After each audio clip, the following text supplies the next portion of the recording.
Today's socio-political environment is filled with malcontent and even disgust over many problems and disputes that are in the public discussion, such as the current ineptitude of the Trump administration, exasperation over racial prejudice in the police system, and the need for systemic and immediate changes to save the environment in the face of global warming. Some people are ready to make the greatest sacrifice in the hope to shed attention onto an issue. This was the case of David Buell, a prominent New York lawyer who was key to securing gay rights in the U.S. Constitution, who set himself on fire in New York City on April 14, 2018. Buell was an activist not only for gay rights, but also for environmental protection and changes for a sustainable future. He explained his act in his suicide note left beside his body. Most humans on the planet now breathe air made unhealthy by fossil fuels, and many die early deaths as a result. My early death by fossil fuel reflects what we are doing to ourselves. What would a society have to become to motivate someone to that level of violence? As historians, we have to ask ourselves, have there been times in our history as a country when public outcry has been this great? We have to ask ourselves, what are the characteristics of the society of the past that we can find in our own modern society? A keystone of America is protest against aspects of the government with which you do not agree. Our country was founded on the protests against the British government. Since then, there have been many times during the history of the U.S. in which the socio-political environment has boiled over into political protest. Two of the best examples of Americans rallying together to protest the government were the abolitionist movements before the war and the vast movements protesting the Vietnam War. In both of these cases, while many of the protests were peaceful, there were instances where specific activists were absolutely convinced that nothing less than violent acts would help their causes, that they resorted to violent actions to make a dramatic and public statement. In 1859, John Brown's raid on Harper's Ferry divided the nation more dramatically than ever before. Before his raid, there was massive polarization over the morality and ethics of slavery, but at that point it was merely impassioned speech-making and legal appeals. John Brown escalated that simmering public dissatisfaction with violence. After his trial and subsequent execution, abolitionists residing in the northern states commemorated Brown as a martyr to the cause of freeing the slaves.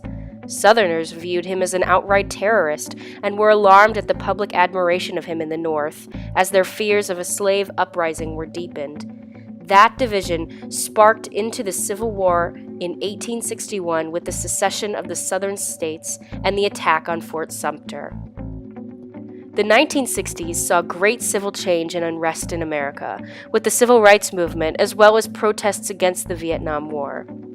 By 1964, more and more American citizens began to question why their sons, husbands, and fathers were fighting and dying halfway around the world to overthrow a potential communist government.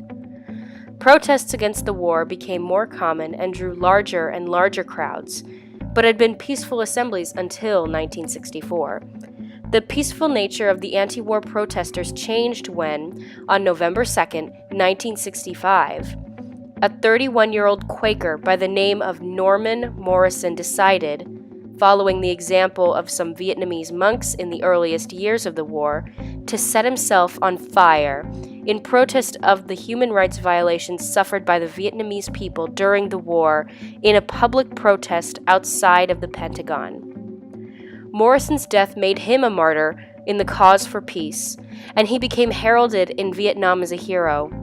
His wife and colleagues used the mass media attention attracted by his death to appeal to the American people and government to stop the war. Morrison became a symbol of the anti-war protests, and the nature of the protests were changed markedly after his death.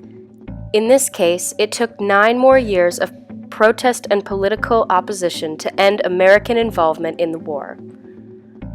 What was it about the abolitionist and anti-war causes that individuals like John Brown and Norman Morrison would be willing to give up their lives for the cause?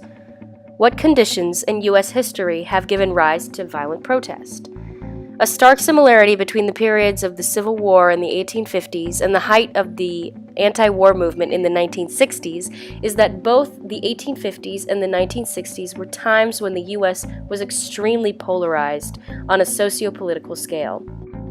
In the 1850s, the polarization was between the northern states and the southern states, those who were in favor of abolition and those who still defended slavery for economic reasons. In the 1960s, the divide was between those who passionately protested the war, and subsequently inequality, and those who clung to the status quo. This is also a time of extreme political and social polarization. The presidential administration still is a divisive issue in the country, with many people still not accepting Donald Trump as President of the United States. Issues arise out of his administration constantly, sparking controversy, and as a result of this, protests. While people speak out and protest for modern movements like Black Lives Matter and Me Too, we still use peaceful methods of protest, usually.